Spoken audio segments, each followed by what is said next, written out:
Welcome, BBCers, to episode number 249 of the Broken by Concept podcast, the number one League of Legends, SoloQ educational and motivational podcast.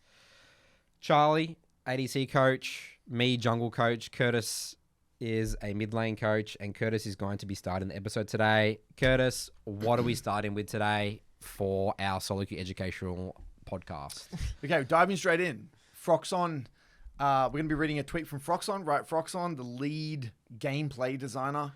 So, bunch of changes for Season 2, right? Well, aka Split 2 of 2025. And the thing that we're going to be highlighting is this soft inting detection system, okay? So, the team apparently has been working on this for about a year, in addition to other exciting things. And so I'm going to kind of highlight some of the major points of this post here from Froxon. So the first one he says is, please use your reports. Reporting bad behavior is the best thing you all can do to help us out. Don't worry, reports don't actually do anything by themselves. So it's not like you can get someone banned for a report brigading them, but they give us an extra signal when someone does actually do something bad that gets flagged, and it increases our confidence that something nefarious happened. It also allows us to investigate cases where a lot of people reported someone and we didn't flag it, which will allow us to create better detections in the future. I want to set expectations. We're not going to remove all griefing or even detect it on day one. Our focus right now is making sure that we have no false positives for the detections we do have, and continuing to carefully roll out detections in this manner. So far, so good. It was satisfying watching two griefers have to take an immediate vacation after watching over the shoulder of two separate coworker games already. This was as the changes are live. The reworking and repiping of the system will allow us to, number one, continually iterate and build more and more detections over time. There are still some things we're not detecting today, so just give us some more time to build that out. Number two, make our punishments more severe. We're in make sure there's no false positives mode right now, so they're going to probably get incrementally more severe. They're going to deliver LP back to people quickly in games where they've just been griefed. So we're going to be looking at stories where this is already being executed upon, and that we're going to show reporter feedback when people have been punished, and in the future show that the system is working by identifying the perpetrator at end of game screen. So you're literally going to get information about who specifically got banned or who griefed the game. Name and shame. And then get timely player support reversals when we get it wrong. The team is super excited for the future of the system. This is just the start of our crusade against bad actors in League. Bad actors in game, account sellers, rank manipulators. We're going after it all. Progress is going to be measured carefully and steady. We all dream of the amazing game that League can be. Let's get it there together. Wow, awesome ending to that post. I love that word. Yeah. This guy's serious. This is a writer. You know what it reminds me of? It reminds me of like Harvey Dent in the Batman movies. Like he's the police commissioner. Or clean up the streets. Yeah, he's standing in front of everyone. He's like, there's always crime in my city. I'm going to fix it, you know? Yeah. That's what I imagine. That's what it sounds like to me. It sounds like the FBI or something. Yeah. Or the DEA is having like some press conference and like at the White House, and then we're cracking down. We're going to catch all the bad guys. So... yeah, very interesting. And I think that before we go further and kind of riff on this, there was a bunch of Reddit posts kind of already talking about this. And some guy top comment of this was, yesterday a Zed ran down my game, the usual quote unquote jungle diff, and was following me to steal my camps when he wasn't busy using his flash in the fountain or running down the other lanes. I reported him, of course. 5 minutes later, I got a pop-up saying that a penalty was issued to his name and I was getting LP compensation and 2 games of autofill protection. Not gonna lie, it felt pretty damn good. Wow. What are your immediate thoughts, guys, before we go a little bit deeper? What's the definition of bad actors? Obviously you've got the famous scenario of the Baus that always comes up because his play style is, the Scion, the Inting Scion, whatever. How good is the system going to be? I mean, they've said they've been testing it for a year. Something we talked about in the last episode where we find the general community is very bad at identifying what actually a griefer is. And I'm interested to see, I'd love for Riot to come out of like some different examples, you know, like is it just like high deaths? Like how does, I feel like that's really complicated of a system. Yeah. What if this changes people's in-game behavior in a negative way? What if you're losing a game and you feel less inclined to take risks and die because you might be false flagged as an inter, you know? Like, it'll probably do more than just look at your death column, but I'm sure that will be a factor, right? Yeah, I mean, look, at the end of the day, I think League is one of those games where they have the data to go very deep, right? They can theoretically pull the data. An example, let's say, Charles, that scenario you're kind of talking about. Let's say you've had a rough early game. You're a top laner, right? That's playing Quinn, a top laner playing Quinn. Yeah, boom. You go 0-3 just because of ganks. You get split map scenario. You mess up. You're versing a Malphite or something. Exactly. It's very easy to go, 0-3, 0-4, even 0-5, right? That can happen. And you may be obviously not playing your best league, but you're not... It's not like you might be checked out, but you're not be a little bit Inting, checked out, right? Yeah. But then there's a very big difference between that person now following their jungler around and not interacting with the game or sitting in bushes and AFKing versus they're actually trying to maybe look for plays with their team. They're getting a bit of damage off them dying. So I think if they would, I'm assuming what they would probably have to do there is be like, okay, well, if someone is 0-5, okay, well, what are they doing when they're 0-5? Are they sitting in a bush and AFKing? Are they sitting in fountain? Are they sitting under tower and just farming creeps? What are they actually doing? And I'm sure that they've probably got kind of potentially measures to be able to kind of dictate what's going on there. Yeah, I'd say you are right. I think it is quite easy. If it sounds like they're just starting off with surface level, like the bad actors. It's again, people that are literally just not interacting in the game. Like you could easily check that. It's you could easily check that. For 1 minute, they're running around the map, but they're just getting no experience and gold. It's what's going on there? The supports can do that.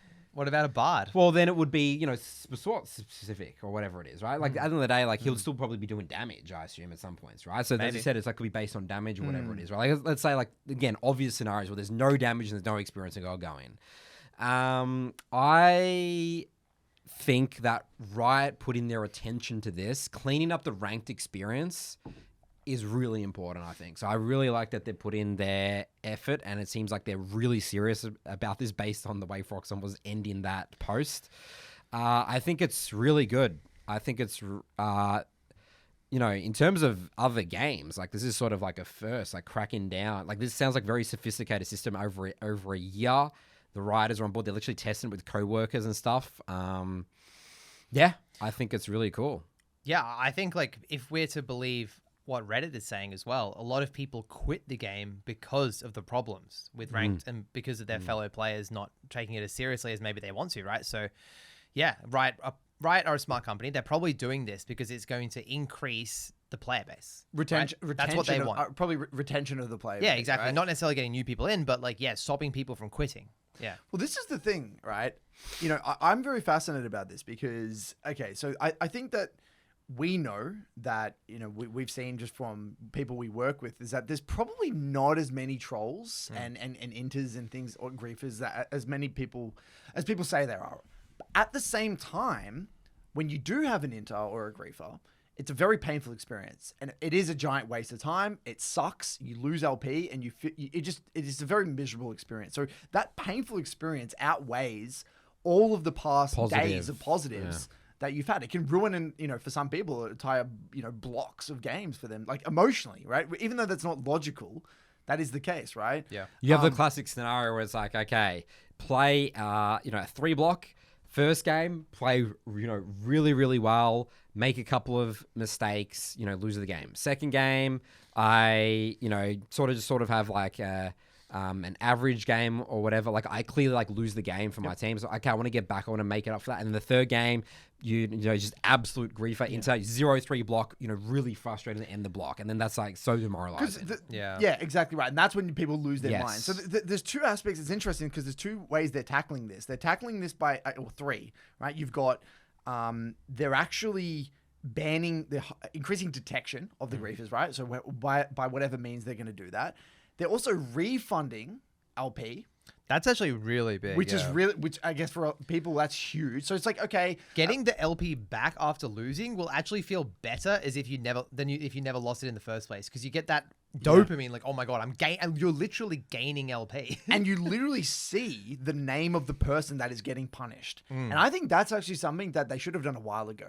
Because at the moment you get the feedback report every now and then. It's like, so this person, you don't actually see the name, but now that you see the name of someone getting reported, I think psychologically it's like, yes, this person. I remember that person. For the general public, that is going to be quite big, I think, emotionally. For sure. So, very cathartic. Do you know the psychology around that as well, Charles? Is that because people think that you get those one-offs. So if I've had that game, right, the next game I'm more optimistic is going to be better. Yeah. That's the way people think, right? Because it's like, I've just got that griefer game out of the way, the inter game. I mean, that's the way I would think as well. It's like, okay, that's just it. I get those once in a while, but now like I'm getting refunded the LP for that. And the next game I'm optimistic. Like, you actually super... Yeah, it's a good point. It's sort of like a compound in a way. It's like I got rewarded. Well, not rewarded. Like I went like... No, I actually got rewarded in a way. That's what people be thinking. You mean you got rewarded for reporting people properly? Well, getting the refund back of the LP. Yeah, getting it out of the way. But you're getting it out of the way. Yeah, now you know that for the next couple of games, the all likelihood is you won't have that experience again.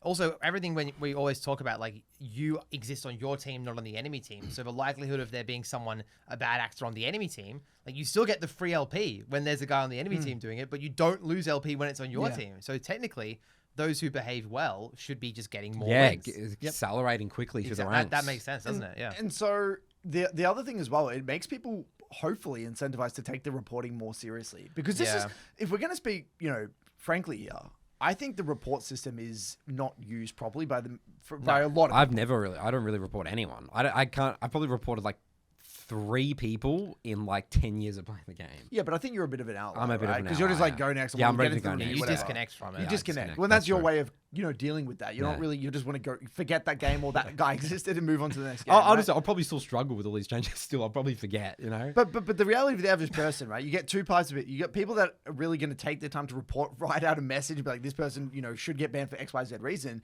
But then you get a lot of people that this guy had just a bad game and they just get reported because they just didn't have a great game. So think back to that case study we did with that Emerald guy. The Insta reporting. He's reporting mechanics. In game, he was so fast at reporting people. I see people on stream sometimes. They literally, if they feel like their team's underperforming, especially I see a lot of junglers do this in game. They pop over and bam, report every category. They tick every category. They go next. They tick every category. Yeah, that's not uncommon. That's literally not uncommon. No. I've seen that as well. I get bamboozled by that when I see that in a review. It's crazy. Just following up on this as well. So there was another kind of Reddit post talking about this. This guy's talking about how he got refunded 16 LP because someone was griefing the games. And this person at the top comment said, yeah, I opened up the client. I got like 6 feedbacks in a row, 20 LP refunded.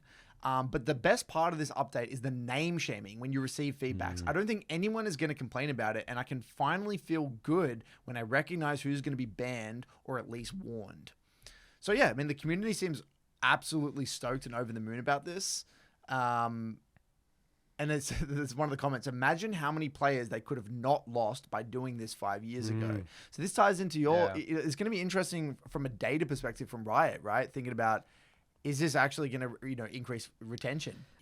Just imagine from just a competitive ranked game experience. Like, imagine if Riot could or League of Legends gets to the point where it's wide known knowledge that if you're going to play ranked, it's going to be like a pretty good experience. Like, everyone's serious, everyone's sort of playing all the time. Like, imagine if that's what League, the culture behind it gets to that point. Like, that's like the dream scenario. And you'd think as well, like, now with technology getting better and AI and stuff, like, this might just be the standard in games. Like, now, like, Riot might pioneer this, and this is just what it is for all sort of competitive games, right? And then competitive gaming, I think, would be, in a way, it really helps it, I think, a lot. Yeah, I know what you mean, because at the moment in its current landscape, the perception of ranked is that it's still, for the majority of a player base, still a somewhat casual experience. Yeah.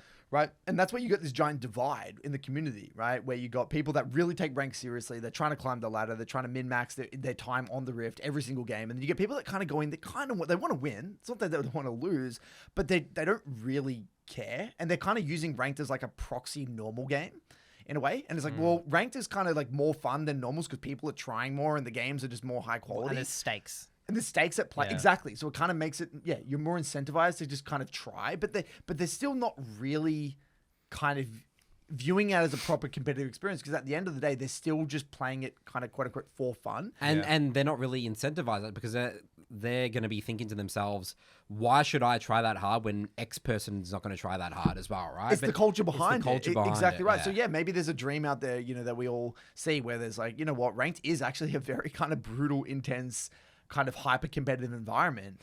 And then we have these other modes, and then there is a clear distinction between, normal games are for that, or flex use for that, and ranked solo queue is for this. And that's kind of been something we've kind of mentioned in the podcast before, but it's just been a pipe dream, right? Yeah, I think you're right. Like the expectations when you queue up will change rapidly because of this, and even if like the punishments aren't necessarily doled out, like people will think twice before engaging in the bad behavior because they know they will actually get punished as well. The punishments don't even have to get sent out for it to have a meaningful effect. 100%. So we're going to move on to a bit of an interesting one.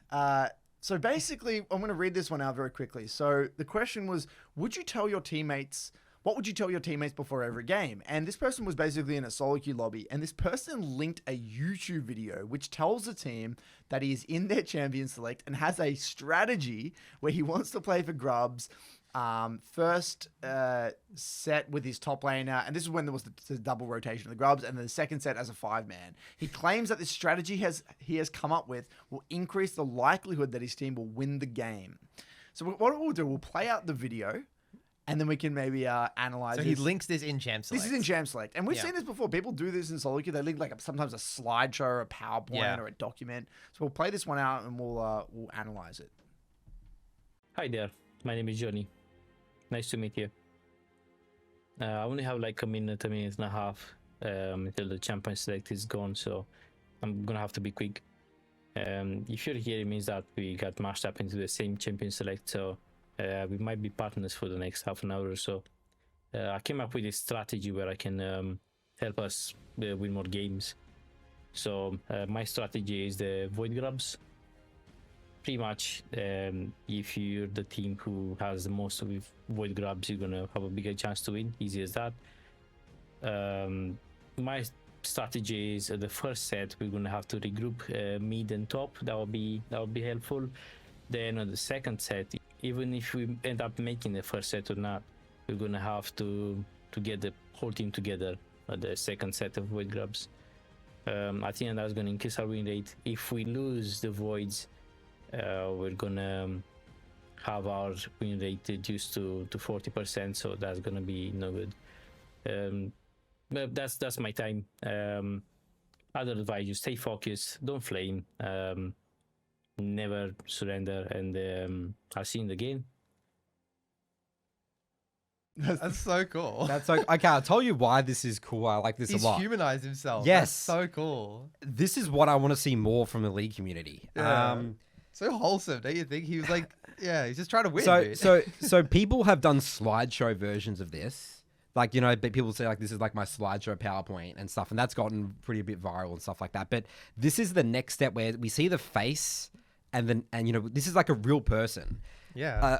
I have sort of a culture. You don't do this at MLA, Curtis, but in the other academies where we change people to their first name when people join. Yeah. Like you do that in Jungle I Academy. hate. So all our members in our academy programs, except for mid lane, are known by their names in real life. Yeah, we have some exceptions, but that's kind of like the norm. Yeah, right? we don't have to. People can request to change their name if they want to stay anonymous. But I hate the anonymity aspect of online games. I think that really hurts us as a community. You think about any sort of sport or, like the tennis, you play soccer, you play for a team, like you're physically there, you can see everyone. Like that aspect, I think that's just a massive, massive downside of the number one, just like humans just want to see other humans, right? And humanizing your teammates as well as the enemy as well, because you realize that that's a human, like they can make mistakes. They're not like this, like, this crazy, people, maybe Westerners think it's like some Korean or Chinese, like kid on the other side, dominating. You know what I mean? Like, I think this is, just a really cool. It's very refreshing. And I'd love to see more of this. I mean, obviously this is again, another pipe dream, I guess. But I really think that it would be helpful for. I think this is why people like more so the tournaments side of things and stuff, because they sort of, even though they might not see people, they're in like Discords, they can see people, they can talk, they can go on different Your teams. reputation's also more on the line. Yeah, exactly right. More Like, putting your identity this out guy's there. putting himself out there, Absolutely. He's going to try harder, and he's probably, by posting this, he's probably increases his win rate in a way. Like, yeah, I'd like to know, yeah. It's like, I want to win for this guy, Yeah. I mean, I don't know if the average League player would view it the same way you're viewing it, Nathan, from that very like optimistic standpoint. But I think, yeah, there's like a lot of non-verbal body language, like a lot of human communication is just done through looking at someone's face, right? So Yes. you look at that guy, he looks like he's very genuine. I got the vibe he was super genuine. He's just a normal guy, Having a crack. Yeah, absolutely. It actually, it reminds me of, you remember when, I think it was Azap or one of those guys who kind of wanted to start a movement of the no FF. Yeah, that was Azap, yeah. Azap, right? And it was like, he wanted to start a movement. I wonder if there's like a movement potentiality for this, where the movement becomes, it's like Operation Humanize SoloQ. And everyone in the lobby posts like a video of themselves, like introducing themselves. Wow. And like that becomes the movement of SoloQ. And then like that's like the next iteration of like League is like everyone, it's like, oh my God, there's actually another person on the other side of the screen. And like it's like a whole movement of humanizing the game, because we're all sitting there behind our PCs, hiding behind a screen, a gamer tag, no one sees each other. Like that would be so amazing. Yeah, If that is that like is that obviously it's like fairyland, but like Yeah. you know what I mean? I'm just imagining everyone getting on a Zoom call before the game. And But that then goes into the whole, people say, well, that's voice comms comes in, and we've obviously been very outspoken around voice comms, but understanding maybe- communication. But we've a lot of this podcast, like we are kind of out to lunch in a way where like we're constantly talking about what's best for the competitive aspect of League And your improvement. and improving at the Yes. game, Yeah. at the cost of potentially some other aspects. Isolating yourself too Right? much. Duo Q is a prime Yeah, example. duo Q Here on this podcast, communication. we're quite critical of duo Q from the lens of it not helping you become a better player, right? It decreasing the efficiency of your improvement journey, but it has added benefits. You're interacting with another person. You're jumping on a call. You're talking things through. Yeah, it's social. It's more social. Exactly right. So like SoloQ in its current state, if you want to min-max your journey, right? Yes, you probably want to view it like a solo journey and you're there getting into review, doing your own little thing. But at the end of the day, people still want to have a little bit of fun. And I think that's probably the flaw of our whole, one of the big flaws in our whole kind of methodology and approach is that, yes, it is efficient, but it's not overly human in that sense. And so, yeah, like maybe we need to start putting our money where our mouth is. And maybe we do something like this. Like maybe we can start the movement in OS where it's like in our server where each of us, we have a little video. It's like 20 seconds. Hey, I'm Curtis. I'm going out there having a crack. This is my champ pool. This is what I'm gonna be. Yeah. This is what my champ pool is. Yeah. I'm gonna be muting all in game, so just letting you know. But I'll be communicating with pings and something like that. It's like maybe it makes no fucking difference. Yeah. But maybe it does.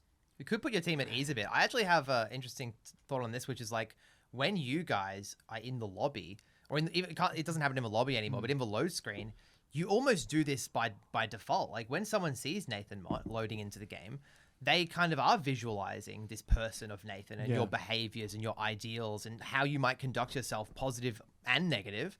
And yeah, they do get an idea, but for the average person, that wouldn't happen. But you guys already have that quote unquote like aura that people talk about, like that people 'Cause they know who what's we going on. are. Yeah, exactly Yeah. right. So you don't need to post a video, I think.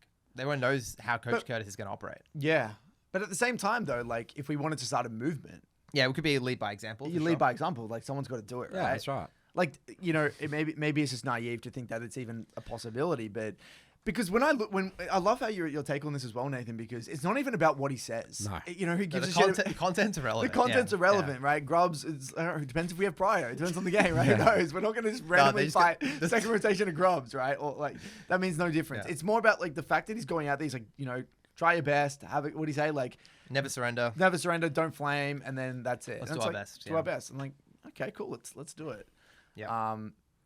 Yeah, so I love that. I agree. That's actually kind of blindsided me. I didn't think that's where we're going to take this kind of segment. Interesting. So like, Yeah. it's actually kind of made me second guess. Maybe I kind of want to try it, dude. Like, it sounds delusional, but I kind of want to do something like this. It's interesting because like it's one-way communication, which could actually be healthier than two-way communication in League. Because if everyone's on like a call, it gets messier. People are less inclined to come out of their shell and talk. But if it's like that one-way communication, like I'm just talking and you can read it if you want to. It's maybe like non-committal. Yeah, from, exactly. But I'm gonna let's do a thought experiment here for a second.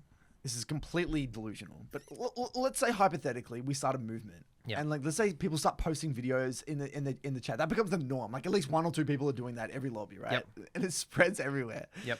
Do you think that would signal to Riot that like maybe there's a way of like, if you want to be known on your client, you can personalize your profile and you could have your picture and you could have like a video that's inbuilt. You could click on the profile like in the champ select and it would be like you could have your own little thing. And then so it's actually a way of like then like it's adding another layer of just again humanizing the experience. And you can be anonymous if you want to be anonymous. You don't it's not forced upon you, but you have the option of like adding that. You know what I mean? Is that like what? No, that's cool. I think that's really cool. Because if we think about a lot of the changes that Riot have made, it's all directly in response to the community, right? Whether it's the this whole LP thing, a soft inting detection, like it's all based off feedback that is given, or the splits, how we don't lose LP, you don't refresh your LP every split anymore, you keep your LP. Like these changes directly just come from Riot. Froxon's just tweeting and you can give feedback. Yeah, you can communicate with them. So like at the end of the day, if enough people do it, you could definitely, send a signal. Yeah, they won't ignore it. I think like comparing Reddit, like the League Reddit with our Skool community is a good way of framing that up as well. Like we have much higher quality conversations in our Skool community because people do have their name attached to it. So that effect could happen in game as well. Yeah, very, very interesting. Now there's another topic here that was on Reddit. It was an interesting post and it was Skillshots dodge per minute is the same in Iron and Challenger. So there's a stat here with the average Skillshots dodge per minute. This stat caught my eye recently. The average number of skill shots dodged per minute is nearly the same in Iron and Challenger. At first, it sounds like a joke, but there's actually a pretty solid explanation. In Challenger, players are mechanically sharp, constantly moving, actively dodging with intent, so when a skill shot is fired, there's a good chance they'll sidestep it. In Iron, it's kind of the opposite. Players aren't necessarily dodging, they're just not getting hit. But not because of good movement, it's usually because the player is throwing the skill shot that doesn't aim well or typically not timing it with last hit or something like that, right? Yep. So the skill shot misses, and technically that counts as a dodge in the stats. It's a great example of how stats can say something interesting but need context to be understood. Same number, completely different reasons. That's interesting. I would have actually assumed they would have been higher in Challenger as well because like people are holding abilities more. So I would assume there's probably just less skill shots being fired in a Challenger game in general, right? So let's look at the graph again, Curtis. Yeah, let's look at the graphic again. What are the actual So I've Okay, done well, there this- was actually a question here. It says, how does it work? If I'm an Ari using Q to push the wave and my opponent is near, does that count? Same if I'm using Silas E on a minion to gap close, is it counting? Yeah, the numbers don't mean anything all. We don't know how they were collected. Okay. So we I don't know if this guy's replied. So we'll see if the actually guy replied. So I don't think there's a reply there. But yeah, it says average score. So I'm assuming what the way this works is I'm assuming there's like a proximity potentially. Where like I'm just reading between the lines. I'm just going to assume it's like there's a ratio of skill shots fired compared to skill shots that hit enemy champions. That's just probably in general. I would Without, it's say not even about proximity at all. No, I would assume it's Interesting. without proximity. So interesting. So that's assuming then that means in Iron, right? They're using. Okay, so that means they're using the same amount of skill shots, but they're dodging for different reasons. How do you interpret this data? Well, it's just a ratio, right? The ratio is or is it actually No, number of skill shots it's dodged? average skill shots dodged per Average. minute. Right. That's the thing. So it actually goes down in Emerald. So Emerald is the lowest. Wait, is this graph right? Look at how crazy that is. It literally scales perfectly by rank. Where Emerald is in the middle of the curve, where it's like People are getting hit by the most skill shots in Emerald. That's what that means. yeah. Because people are So competence is increasing. there's like an equilibrium between accuracy and inability to dodge. Yeah. They meet perfectly. They kind of in Emerald. coalesce, which is really fascinating because that kind of comports with like the way we view the rank system, right? Where Yeah. Emerald is like really that kind of giant Actually, no, that's not true. There's diamond below it. Actually, no. Look, so diamond. They've actually swapped the order here. So let's actually. Oh. These color schemes are really cooked. So No, what are you talking about? It goes iron, it bronze, is right, it silver, is right, gold, it's right. platinum, emerald, But Actually, diamond. it's perfect. to be fair, like that whole cluster of platinum, emerald, diamond within point very zero. close. So Very, close. very. But that makes sense. People are better at piloting their own champions than dodging skills from the opponent. So I think it does make sense in those ranks. Yeah, no, totally. So basically, you're saying that sort of the platinum, basically saying platinum, emerald, and diamond players need to learn how to dodge more skill shots. Well, no, it's so complicated though because what you've got here is that this data is combined with multiple things. It's not just, it's also the amount of skill shots used, right? Is factoring the And the type of champions and the type. played. It's so. But it's such a- you would think that I would think that iron and bronze and silver players, they're throwing out way more I abilities. think they're using way more. Of I course agree. they use. I think They use their abilities on cooldown. yeah, dude. GM Plus, they're holding abilities, holding way abilities more. way Think about more, Ari yeah. Charm, for example. Yeah. well, not People- really, because the game pace picks up. There's a lot of action going on. If you look at an average, So they just have higher APM. yeah, there's a lot more going on. Like the lanes are faster paced. Like, okay, so it comports with what I see, like Challenger being super high, because in Challenger games, lanes are fast. Like, Yeah, you have shit to is you going have to on. use abilities on the wave, Yeah. or you lose. Exactly stuff. right. You're Yeah, always using exactly. abilities on the wave. That's But correct. it's not because you're trying to hit the enemy all the time. It's because you're just trying to Yeah. prevent yourself I from think- getting I shoved think in that's and where the relieving stats- pressure. yeah, Whereas in it was Iron, true, they're just yeah. using abilities willy-nilly. Just trying to kill anyone. Yes, kill anyone okay, and everything. That's probably it. That's Like, probably yeah, it, I right? agree. And so what happens as competence grows in Emerald and stuff like that, they're probably becoming more intentional with their ability usage, but they're still not understanding like how to min-max their kit. Yep. Right? I see this exact thing. Like, for example, on a champion like Xayah, you kind of want to be using Q off cooldown to get shove on the wave, get yourself feathers. But like Platinum and Emerald Xayahs will just not do that enough. Isn't it the Dunning-Kruger where it's like the, is it Dunning-Kruger? Is that the effect where it's like, it's like this. So basically what you got, right, is that an Emerald player is now using skill shots.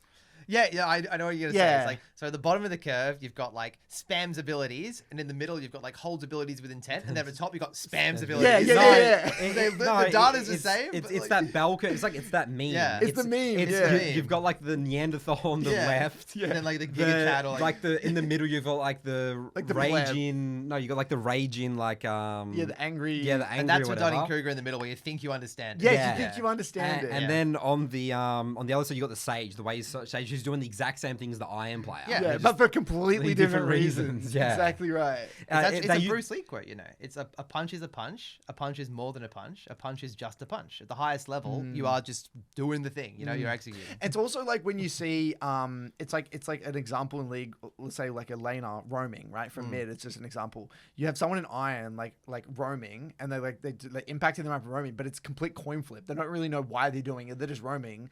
And people in the middle, like they're thinking, oh, like I don't want to mess up the room, so they don't Overemphasizing roam. XP, Yeah, and stuff like that. exactly. And then Yeah. on the other end, it's like the challenger is roaming because they know how to balance and identify what makes a good roam. You know what I mean? There's also the one for control wards. There's literally is the bell curve meme. You should get these up on the screen, Charles, if you Okay, remember I'll the do it. editor, Yeah, okay? yeah. Where it literally has the iron player who never buys control wards because you know the Neanderthal. In the middle, people say like you have to buy two control wards every base to like to just be, but vision control. It's all theoretical, right? And then you've got the sage, who's literally like again controls are too control wards. expensive. Too expensive, Play yeah. for the experience and gold Yeah, game. that's hilarious. fun, There's probably yeah. so many Challenger examples player. of this in League. Like Oh, so, for I mean, sure. every ganks, Yeah. Yes. jungle ganks. Yeah.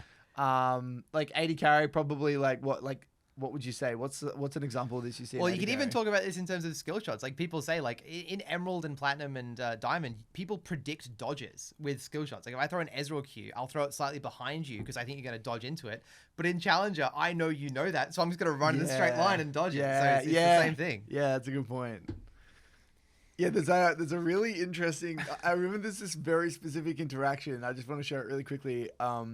I was playing the Fury and I was running at an 80 carry. It was an Ash, right? Yeah. And the Ash had ult. And you know when the Fury's W gives you like the Yeah, you can invulnerability, jump right? through the ult. Yeah. Right?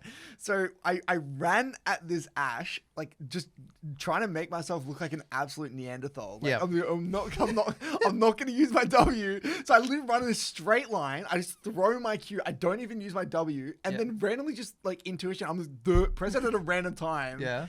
And then dodge it. But it was like, it wasn't random. I had a feeling that like, I'm actively holding it on purpose because I know that if this person's thinking, well, there's no way, like a bad player would use it immediately. The Neferi player, what they would do is use their W immediately, trying to like panic. They would panic. They would use it out of panic. Yeah. The really bad player would actually probably not even use it at all. Hold it forever. Hold it forever. And then like someone that's in the super experienced has that balance between kind of purposefully holding it, like overwhelming their mental stack. And so if you look at It's it, a game of chicken at that point. yeah, it's a game of chicken. Yeah. So it's so hard to like gauge competence sometimes by looking at it because it depends on the intent is what I'm trying to get across. You know what I mean? Yes, definitely. It's like leveling. Like if they know your intent and you know their intent, then it just becomes like a game of wits almost. Yeah. Like it's, yeah.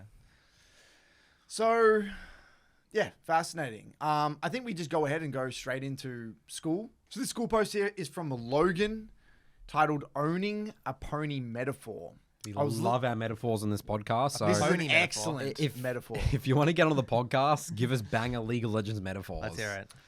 I was listening to my favorite content creators from the Dungeons and Daddies podcast today, and one of the co-hosts related an interesting story from his childhood that I thought the community might like to think about. He said that when he and his sister were kids, the little girl told her mum that she wanted a pony, and the mum had a genius response. Honey, owning a pony is 1/3 enjoying a pony and 2/3 shoveling shit. Do you think you want a pony so badly that it would be worth 2/3 of shoveling shit? Now, it's a cute little story, but the metaphor and or comparison can be applied to SoloQ and a bunch of its aspects, I think. SoloQ overall is 1/3 playing the best game in the world and 2/3 dealing with the brutality of it all. A few months ago, Nathan pointed out that queuing jungle is accepting that you have a huge impact in the early game, good or bad. So jungling is 1/3 feeling like the king of the early game and 2/3 dealing with being blamed if the early game goes poorly. Right now, I'm starting my support journey after giving up my identity of being an AD carry player. Playing Ashe and Sivir was 1/3 playing fun auto attackers, 2/3 dying easily. I decided the first third wasn't worth the other two this year and swapped to Nautilus and Leona, and now I have come to terms with the 1/3 having a much greater impact on the game at the cost of 2/3 not pushing waves my teammates are ignoring. Anyways, this story stuck in my head and I felt it was worth sharing. What does this metaphor make you think about in terms of your role in Champion? And my response here, what I thought about was the helping people understand the difficulties of playing complex champions. Yes. So people love the idea of playing like something like Yone mid, but but when push comes to shove, when they get into the weeds of it, it's like, oh my god, this is so overwhelming, I can't deal with it. And so I want to start to use that metaphor now. Yes, when you start to develop Yone mastery, it can feel amazing, but there's going to be a lot of shit that needs to be shoveled to get to that point. What comes to your guys' mind? Yeah, this is so interesting. This is actually what I kind of wanted to talk about, Curtis, in terms of like the complexity of your League of Legends journey. And I think there's almost like a bit of a karmic balance when it comes to this sort of stuff. Like the joy you will get out of that 1/3 is proportional to the pain of the 2/3, right? Yone is very, very difficult, very punishing. You are going to have games where you get obliterated, but those highs are really high, and that comes at the cost, right? If you were to play a simpler champion, I actually don't think that ratio is 1/3 to 2/3. I think that the downside of playing a simple AD carry like Misfortune will not appear in every game. There's not that many bad experiences, but the upside is also damper. Like you don't have those highs as you would if you played a Vayne, So it's a zero-sum game. Like getting better at League, there's going to be good things, there's going to be bad things, and it all is going to depend on the complexity of the champion. And that mimics real life. Like I completely agree with that. Like I adopted 2 cats in the past year. They bring a lot of joy, but there's shit to be shoveled. There's stuff to do. There's costs associated. And yeah, I think that the League experience for most people will have some give and take. It's actually boring without it, to put it bluntly. Like I think for a short period of time or for a specific person and a specific personality type, you can have that like whole monk boring mentality, almost like the Nathan Mott mentality. I'm going to play Jarvan Rek'Sai every game. That's my journey.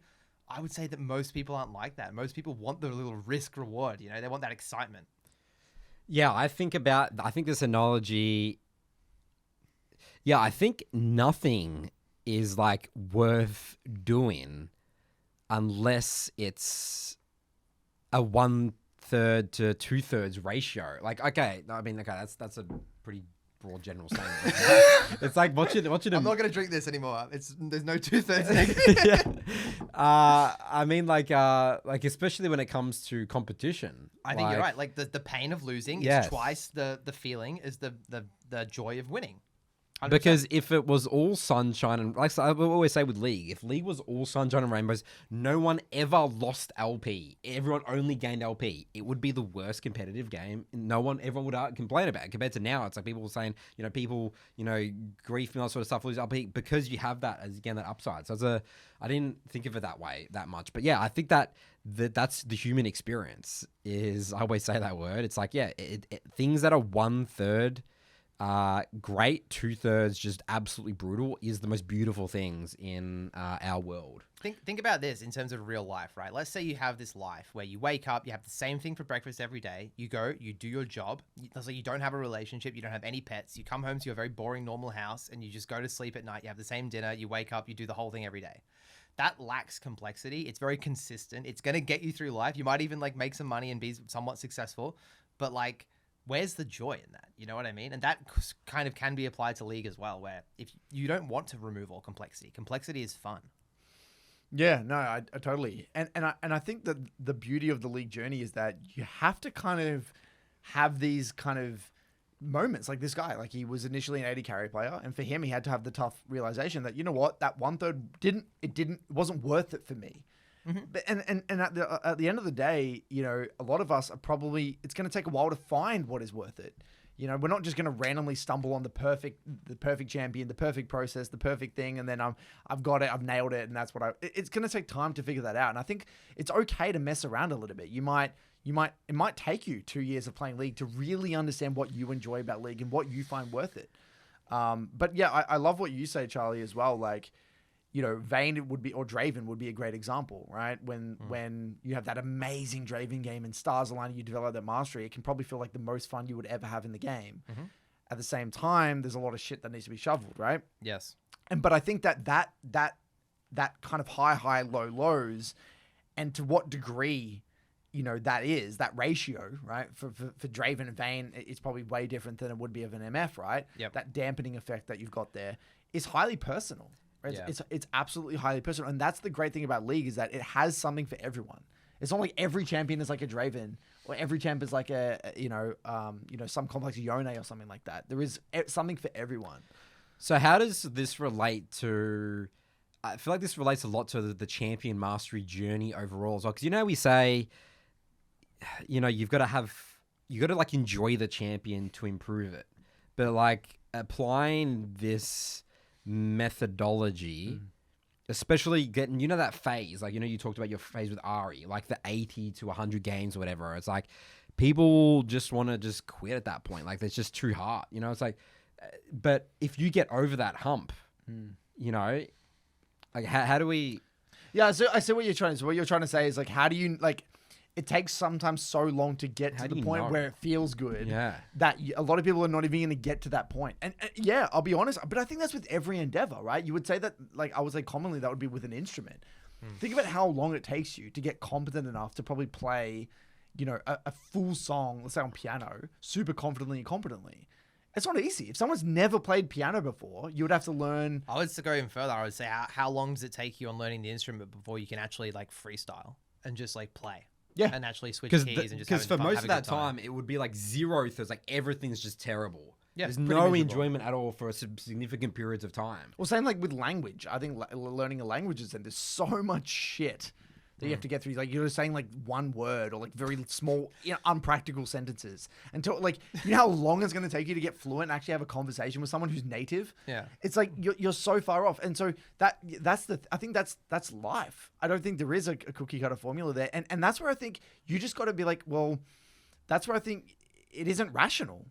Honestly, like all of us, if we think about it, League wasn't like a rational choice. It was like, well, we just love the idea of the game, this whole idea of like the way it feels to play, the complexity, the way the champs feel and the pacing. Like we just fell in love with the game. People fall in love with piano. The idea of like, being very good at piano. If you don't have that initial kind of drive, looking at other people already doing it and way better than you. And exactly, it's like being excited to get to that end goal. You're not really gonna do it, and I think that like that to answer your question, I think that's life. You know, some people won't do it, and some people will. That's why League ranked isn't for everyone, right? If you think about the ratio, I mean, we don't have the exact data, but there's a shit ton of people that only play normal games, right? Or ARAMs, a lot of them. And there's a subset of those people that take rank seriously. So yeah, I don't really think there's a cookie cutter thing. Yeah, but I love this. I absolutely love this metaphor. I think it's absolutely beautiful, and I'm gonna steal it.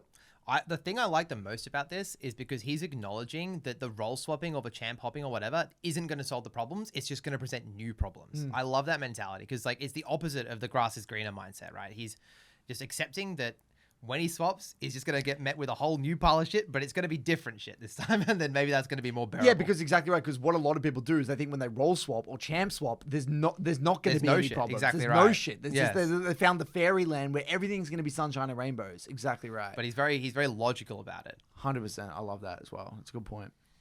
Moving on, Nathan. No, Charlie's going to Charles? has something for us before we jump into mailbag. I've got a quick SoloQ reflection. This is from Giorgio from the 80 Carry Academy, from Botlane Academy. Just an interesting post that he made in the Discord, which I wanted to share with everyone because it was, really on point. So he said, I watched a video recently about how to get rich, and I'm not going to go and explain everything, but it boils down to this. If you really want something, you have to become absolutely obsessed with it. And honestly, he's seen this reflected in his own life. He said, I wanted to read books more, so I became obsessed with finding time to read every day. And guess what? Now I finish about 1 to 2 books a week. I then really wanted me to improve my physique, which led me down the rabbit hole of weightlifting, gym influences, perfecting his workout routine. And guess what? I started growing muscle and I'm much more confident in myself. The whole point is, I am not obsessed enough with League of Legends. This is someone that comes to reviews frequently. Wow. Every couple of weeks, constantly in the Discord, posting VOD questions. I think usually once every 24 to 48 hours, but he still doesn't think he's obsessed enough. He said, I've been an Emerald for 2 years now, and I've always wanted to release to get to Diamond, but if I'm being honest, I'm not obsessing over it. I don't watch any League content besides the podcast. I'm lazy to watch the champion guides or rapid fires, which are the daily content series in the Discord. I don't watch any high elo VODs. I'm extremely lazy and surface level when it comes to reviewing my own games. Losses feel demoralizing and wins feel like I'm just one step closer to getting to my goal. And I need to be honest with myself. If I want to climb in League, I need to obsess over it. Not obsessing over achieving a rank, but improving as a player. He then says that one of our mentors, Dan, helped him realize this last night. He said, I was feeling stuck on Zeri, feeling extremely useless playing this champ, but I don't do anything outside of the time playing the game to try and get better at Zeri. All of the questions about Zeri I've posted in the VOD questions channel are something along the lines of, why did this fight go wrong? And it's always because of the same thing. My micro sucks and the champion is hard. I need to accept my level of play. I need to trust the process. But most importantly, if I want to get better, I need to obsess over it. So, yeah, some really honest... Fantastic self-awareness. Yeah, what do you guys think? I think that this is where a lot of the community lacks, where they say they're hard stuck or they can't climb. Like Curtis's favorite line, everything makes sense. He's literally broken down exactly why he's not going to get higher than it's true. I mean, he's just really labeled all of that. Yep. And people just don't have that honest conversation with yourself. People like to think, I guess people, especially in League and gaming, you know how I say we're like in the Stone Ages, they don't have things to compare themselves to. Like, let's say if you're we're going to go to tennis. You're a 13-year-old, a tennis person climbing, learn tennis. You're part of like a tennis club, but you see, like, you can compare. See, look at the effort that guy who's, one of the top players in like the 18-year-old bracket, you can clearly see the effort. But in League, you can't see the effort. You don't have anything to compare to. He doesn't actually know, or the average League player doesn't know how obsessed this person was to go from gold to challenge or whatever it is. And then the worst part about it is that all the challenger streamers, and I sort of say it was super easy, they look all talented and stuff like that, but they were obsessed with the game. They played the game 24/7 and only thought about the game. That's what sort of we all did, but no one likes to say it because then that means that you're untalented if you say that, by the way. People want to no one wants to admit they tried hard. and they were obsessed with the game or whatever. And that's like... Because it means they care, which is lame. Exactly, that's lame. Yeah, it's like being obsessed with something's like look down. It's like you're crazy, you know, you're especially a video game, right? So no one has anything to compare themselves to in League of Legends because the space is just, we're just in caveman territory. And that's why the self-reflection was so good, because he compared this behavior with other hobbies he's become obsessed with and seeing results. And that's where he like drew the connection, right? Yeah, so I guess that's an easy way to do it. Just look at other. Well, that's when you treat League and respect the craft the same as those other hobbies where no one gets to that point because it's just a video game, right? And everyone's just all the challenger streamers and that sort of stuff. They got there by pure talent, there's just no one to compare yourself with. No one knows, no one sees Silver Timmy, his journey to Emerald. You never see that. No, I think you're spot on. The only thing I would add is that I think a lot of us also lose sight of what getting diamond actually means percentile-wise. Yeah. Like how good you have to be at the game to get to diamond. And that's that constant narrative you see about like master is piss slow or, diamond you're trash, whatever the hell it is, like the kind of that general consensus in the high elo community. It's so toxic because objectively, if you are already in Emerald, you're a great player. If you're in Diamond, you're an exceptionally good player at the game, right? Just objectively. Just look at the numbers. Look at what you know. If you sat down in front of a piece of paper and someone asked you all the information, splurge out all the information you know about League, you would be there for weeks. All the interactions and all the numbers and all the stats, you would be there for weeks. But that all doesn't matter though, Curtis, because the challenger Draven Why Draven? gets pushes the wave that starts hitting the tower and like dies or like gives a shot, like because the level of mistakes in League looks so basic at all ranks, right? So that's why it's like it doesn't matter. All like, you could tell me all the time. There's so many ways to get gaslit in League. That's what we're realizing. You can't quantify it. You can't quantify improvement or no, like, you can't. Effort. It's this giant like. It's this giant fucking puzzle just to figure out like what League is even about. Yeah, we see this like laundry list of outputs. It's like this player gets this rank, this player is this rank, but we don't see any inputs. No. We don't see process, we don't see schedule, we don't see mindset, we don't see obsession, we don't see real life, we don't see anything that goes in. You know what it reminds me of is in Severance where they're like doing the data refining on those like monitors. Yep. And then like they're just like putting in these inputs, but you don't know what's actually happening. And then at the end, you see like the 100% yippee, we finished the file, but you have no idea. You know what I mean? What did we learn? Yeah. Like, what do we? Yeah, That's just the rank. Like that file's just the rank. Like everyone's ranking their rank load or whatever it is. Yeah, they're just putting in inputs. Yeah. Yeah, exactly right. There's no context. So we're all just refiners, really. We're all just in MDR. Yeah. Anyway. Yeah, I love that. I think you spot. Yeah, I think that's a really great post, Charles. Glad you highlighted that one. Love it. With the SoloQ Reflections channel, you just mentioned before, there's a lot of banger stuff in there. We should probably look at that more across all the academies. No, it's really good. I think it's just so healthy to like have a place to kind of just vent, but positively vent. It's not venting like complaining. It's venting like, oh my God, I'm reflecting on my... It's reflection. What happened, you know? Reflection is a great word. Yes. Isn't that what we had? Didn't we have that in high school? What was it called? Like reflection camp? Yeah, it was called reflection something, wasn't it? Reflection. Yeah, I do actually remember Reflection Day. Reflection Day. Day. This was a thing you did on camp. There was a 1 day of school camp. Yeah. This is a very Australian high It school was thing. Reflection Day. Reflection Day. Did you have to journal as well? Yeah, we had to journal. And you like went to like the country and it was like... Oh, I wish I had those Remember journals. Wonder what we There's spoke no about. way I would have taken that seriously, by the way. Yeah, but Yeah, like, no, it was just a day off. Yeah, exactly exactly right. right. School, But like, It was a retreat. Yeah. but imagine what we Reflection said though. Day. Still, regardless, so Yeah, we had to it's write It's quite something down. funny. Yeah. Something had to be written in those books. Yeah, That is something true. had to be written, right? Like the food wasn't good or something. Like, what do you Yeah, write? what I'm thinking of. That's some pretty shit research. That's like high school quote. If you were writing down, my reflection is the food in this place is terrible. I just want to go home and queue up. That's what you were thinking Yeah, about. probably. Udir Probably should, reflects some Udir item should build builds. movement Yeah. speed quintessences and In this rush. scenario, I go Frozen Heart. This time I Yeah. go MR. Like I need to min max. I should skip this component here. That probably would have been in my book for sure. You're probably thinking about like how to beat Radier the next day. Yeah, I mean, I had to sweat my ass. Him and FBI counter picking Vayne against me. Lucian as my Udia, just getting obliterated.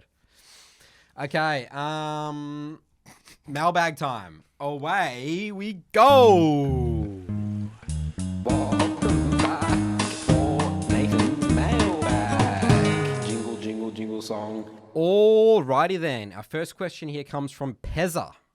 The title of this email is Reflection Day. Reflection on the blueprint playstyles and high-risk decision-making. Hello, Nathan, Curtis, and Charlie. I really resonated with the segment in the latest episode where you discussed players treating League like a blueprint, especially in the context of theory crafting and calling plays bad without fully understanding the intent behind them.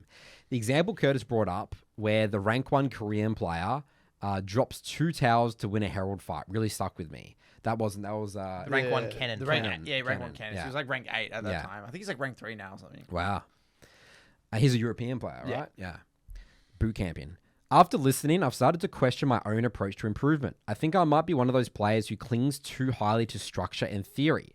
I often find myself watching high-low players like Anthony Evelyn and thinking, that's way too risky, I'd never do that. But then I remind myself, this guy's a challenger player.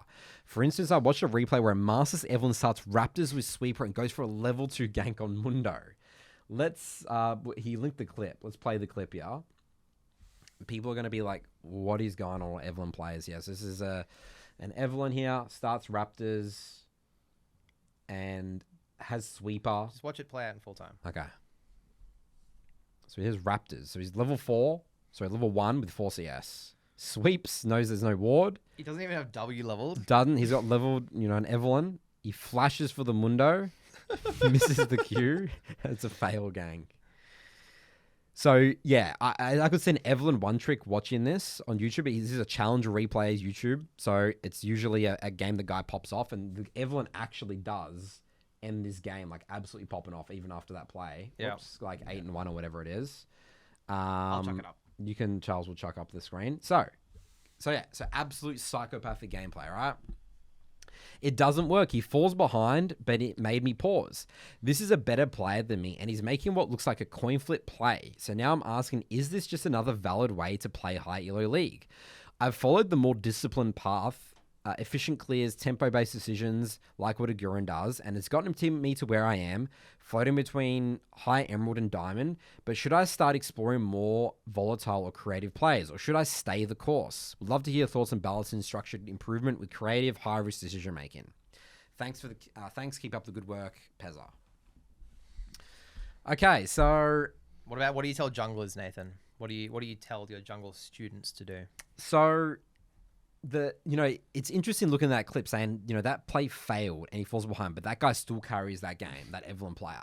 The question you should ask is like, what else is he doing in his games that's allowing him to win? So the fact that he still was able to win that game, making that objectively, really bad play, like it's an absolute disaster. He didn't level up W or whatever it is. If that was in a review, he's out of there, right? Yeah. Like it's genuinely end of review. Yeah, it is. I mean, don't be confused why you lose the game, this is the play you make. The enemy jungle has so many options for you so far behind in tempo.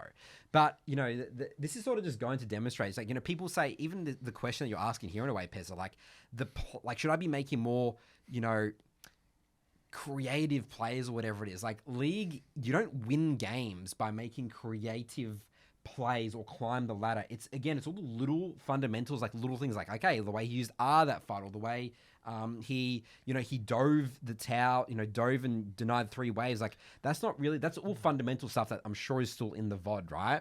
But even again, Pezza asking this question, it's still demonstrating his rigid thinking, because, you're not learning anything from, even if that play was to work, I wouldn't even say that's still the value from that VOD. You see what I'm saying here? It's interesting. I mean, I have a slightly different take, I guess, where I feel like rigid players, one thing that they struggle with is they assume when they go into a situation a lot of the time that the opponent is going to play it perfectly. And that's what leads them to do the quote-unquote safe option, because it doesn't require like unforced errors from your opponent, right? Like the Agurin style of like, let's just full clear. I mean, I think the Agurin thing is blown out of proportion. Like he does make creative plays, Yeah, guys. I've for studied a sure. lot of Agurin. Like he makes a lot of very quote-unquote creative plays. He punishes tempo. He's punishing Raptors start junglers instantly. Like level 4, he'll insta recall. He full clears insta recall and he goes and punishes them on Raptors. That's already massive map impact. Good League of Legends looks easy. Yes. So when Agurin plays, it looks quote unquote like stock standard, but it's actually like so high level. It's like, again, that bell curve we were discussing. Yeah. You full Kruger or clear, whatever. you gank a lot, It's you just full clear. extremely fundamental. Yeah. Like, there's lots of fundamentals going into But it. when I see AD carries mess up this kind of rigid stuff, it's like they're doing things like they're not trying to outplay their opponent in trades. That's right. They're not trying to like greed for situations where like a better player would just disrespect their opponent and because they wouldn't assume the enemy would play it perfectly in response, So there is that layer to it as well. I look, at the end of the day, the way I view it is that it all comes down to intention, and you got to use common sense when it comes to limit testing and creativity. Because what I believe creativity is, or what again, creativity is People that define that word. yeah, again, it's a very umbrella term. Okay, Yeah. so I think there's many things that can fall under the umbrella of creativity, but I want to give you the two most common ones. Mm-hmm. The first one is just adapting to what's on your screen. Like an example would be, let's say I'm just chilling in lane, and then the enemy jungler walks over the enemy raptor, their raptors, and he's super low, and I just walk into the jungle to kill them. It looks like a creative. I ran to Grubbs' Vayne level 5 yesterday, and it worked. Out of base. Did it make sense? Absolutely. Yeah. What do you mean run to? I was coming out of base Oh, at level so 'cause 5. your wave I was was in a deploying. good- My wave was good. I saw a fight Yeah. happening at Grubbs. I just ran there, killed 2 people, go back bot. Right. So what you're doing there is you're adapting to the game state and the map state at that time. Right? I had really good rationale for it. Yes. Yeah, and so exactly. So what you're saying is that you read the map state. You're like, okay, my wave's in a good spot. I'm already redeploying on the map. I'm in the area proximity. It looks like a quick play. I can quickly get those skills and get bot without losing so much farm. Yes. So what you've just done is you just adapted to this scenario. Yes, it is. It's creative in the sense that it's not the kind of traditional stock standard response that most people would do, but it has merit behind it. You know what I mean? Like you've got some sort of there's a reason behind why you made that decision. The second kind of type of creative play is where it's like what the enemy is trying to do, and then you're trying to I think make them sweat for it, and you kind of Use it against them. yeah, kind of thing. yeah, exactly right. It's like an example in mid is they really want to go for a recall, so you might actually just sack 2 or 3 minions to walk up really aggressively and stop their recall, and these are weird things you might do, but in that moment it makes kind of sense. You know what I mean? And you're just trying to make it hard for them to do what they want to do. And you're just adapting again, kind of. So I think that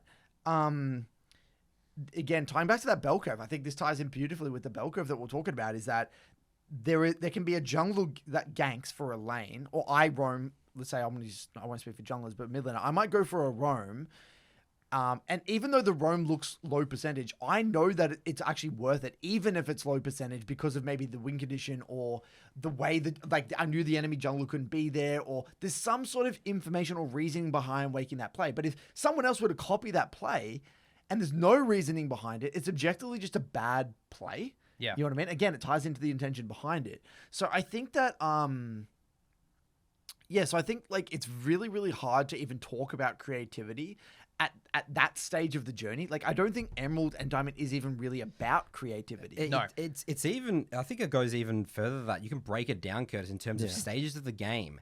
Being creative early game as a jungler is not that No, it's not the important. time. It's not the time. I think for every role, Mid-game, right? Yeah. It's You want a consistent. It's the mid game Yeah, where you get I agree. creative. You want to value gold XP in the So early that I games. guess that was sort of what I was trying to get my point across. In you're gonna get zero even if you understood why that level 2 gank worked or thing, it's actually not going to change the outcome of your games really at all as a jungler compared to getting level 4.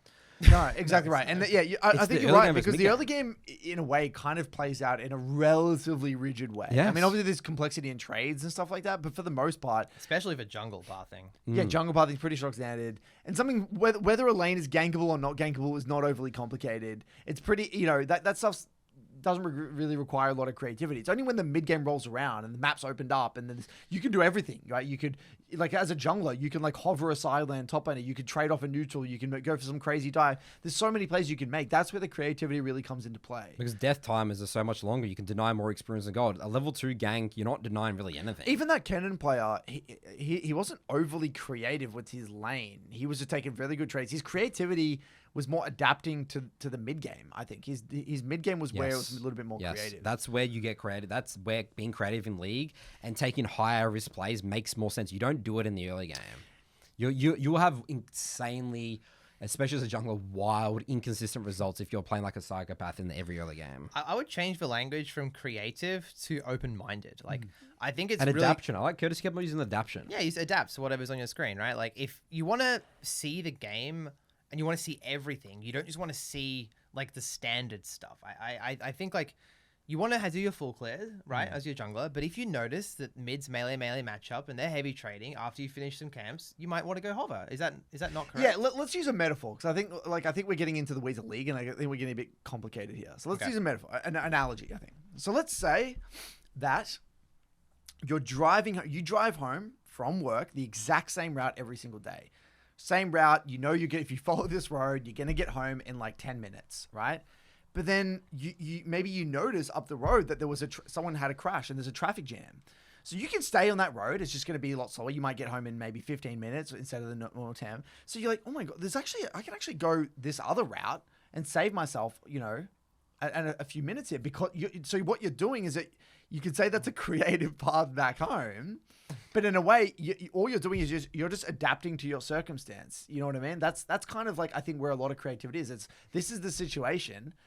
I can follow the normal route and still get there in the end, and I will get home. But there's actually something that I can do that's better than the normal route. That's what really creativity is. It's like there's a more efficient or more effective or more impactful way to do something that is adapting to your current game. Yeah. That's cool. I mean, and then there's some creative decisions, which is like, it's a really shoddy looking dirt road. You definitely don't want to go down there, but it looks like a speed run, but it's not going to work. Yeah, exactly right. No. Exactly right. But so, and where I think where the whole creative thing becomes sexy in a way for a lot of people is that it's like, well, there is no traffic jam getting home, and they're just unnecessarily adding complexity to the journey, trying to coin flip some weird little kind of weird route. It's also people just like driving, trying to change lanes constantly, ducking around traffic, like getting really angry on the road, that sort of stuff. Yeah, 100%. So it's an interesting one. I think it's something we need to maybe talk more about. It's pretty bit complicated. It goes back to the language in League, and But I like what Nathan said at the start. Like, getting results in League of Legends for the largest part is not creativity. It's just making sure you're ticking boxes, right, and avoiding self-sabotage. Yes. All right, next question here comes from Andrew. The title of this email is "Overwhelmed New Player." Hi, coaches. Thank you for this wonderful podcast. You guys are like light in a scary, dark place. Not only giving us practical handles to hold on to, but also a passionate and sane bunch who try to keep League fun and real. Apparently sanity maybe does not exist I'm much. glad to hear what you're saying. Sane. Maybe sanity is not as common in the League of Legends space as people might want. My journey to League was through chess. I got bored of chess and wanted to find something similar. That's where I found League. Both of these games have theory in opening, laning, mid-game, and end-game, closeout games. Also, one has to figure out if you are the one attacking or defending. A misjudgment will just lose you the game. League is like chess in motion, and this is where things are very difficult for me as a new player. I don't have mechanics, and I am overwhelmed by the things I need to know and do. I cannot execute what I know because I don't have the headspace to think while I'm using 110% to pilot my champion. It's the mental stack. Yep. In one of the podcast's principle, Curtis mentioned that he didn't understand low elo. Can I bring him even lower? How does a new player play the game when I can't even pilot my champion properly? I focus on last hitting and my opponent lands all his abilities on me. And if I try to dodge, that takes up my mental capacity, and I'm not really playing the game in sense that I'm not contributing to the team. Even when I win, I don't feel like that I deserve it, knowing that in reality. I did not know what I was doing most of the time. Help me, please. I don't want to give this beautiful game up. I believe that if I get over this hurdle, League can be a game for life. Curtis, you've been called out. You don't understand. I'm assuming that's quite an old episode. That must have been a very old because episode. You were used to not coach people who are low elo, but now Curtis has clocked thousands of coaching sessions. We're low elo experts. Yeah. Yeah, I mean, this makes perfect sense. Yeah, especially coming from a chess player. Like, League is a fighting game. Yeah, you know? I love viewing it like that as well. It really is, and I don't. In terms of mouse and keyboard, I don't know if he has any gaming experience background, Andrew here, but just literally just piloting a mouse and keyboard, like playing a video game, hitting people, fighting people. It's a completely different experience from chess. Like to be honest, Andrew was saying. found something similar. I don't think League's similar to chess. I think really that's at all. very dangerous Yeah. to come into League of Legends assuming it's like chess. Well, he's actually not wrong though. There's components. Like of what it. he said is objectively true. Like I actually kind of found what he said quite eloquent. Like chess in motion, it kind of is. It is. Emphasis on the motion there. Yeah, yeah, The yeah, exactly. Insane motion. So it's like there is a constant like Adaptation. you're making a move, they're making a move. It is in motion, right? It's a very fast-paced chess. Like imagine speed chess times like 1,000, right? You know what it's kind of like, Curtis? Is a wacky reference, but you know, in Deep Space Nine, the Star Trek show, that episode, Alan Moraine, where Yes. there's in real life the guys they're playing the 4D chess, Yeah. but then as soon as they make their move, someone has to go and do something with their body, like in the actual in the virtual world behind that. yeah. So. So not many people probably get that. No, but I had yes. to say that out there. Yeah. I had to put it out there. Yeah, no, and I think that this is the thing with League is that it has that kind of veneer of being kind of this strategic game where, it's like you're going to best your opponent via strategy, you're going to make better decisions and there is elements to that, but it's first and foremost a fighting-based game. So And you will get the most results, or the big 20%ers, by learning how to pilot your champion, not really thinking about strategy this person's biggest struggle is going to be kind of viewing it more, learning how to play a guitar. Like it's a physical thing. Like you got to develop muscle memory there, and it's a lot more of a physical task than it is like a cerebral task. Yep.